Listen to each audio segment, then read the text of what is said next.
Hello বন্ধুরা, আজ আবার একটি রান্না নিয়ে চলে এলাম। সবজি দেখে আপনারা নিশ্চয়ই বুঝতে পারছেন আজ আমি কি বানাবো।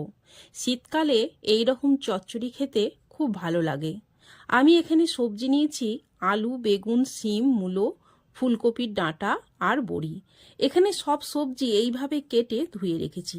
গ্যাসের মধ্যে কড়াই বসিয়ে তেল দিয়ে বড়িগুলো ভেজে তুলে রাখবো। এবার ওই তেলেই বেগুনগুলো আর একটু নুন দিয়ে ভালো করে ভেজে তুলে নেব।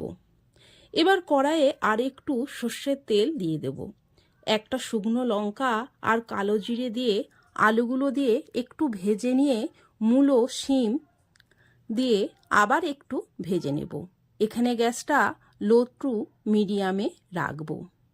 এবার কপির ডাঁটাগুলো দিয়েও একটু ভেজে নেব। এদিকে 1.5 চামচের মতন সাদা সর্ষে আর একটু নুন দিয়ে সর্ষেটা বেটে নেব।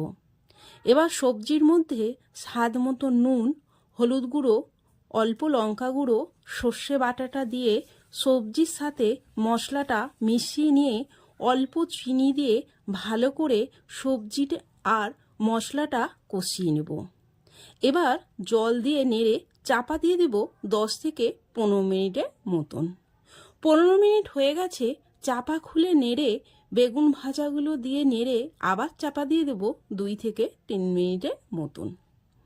2 থেকে 3 মিনিটের পর চাপা খুলে নেড়ে বড়ি ভাজাগুলো একটু ভেঙে দিয়ে দেব। তারপর নেড়ে ধনেপাতা কুচি দিয়ে নামিয়ে দেব। হয়ে গেল চচ্চড়ি।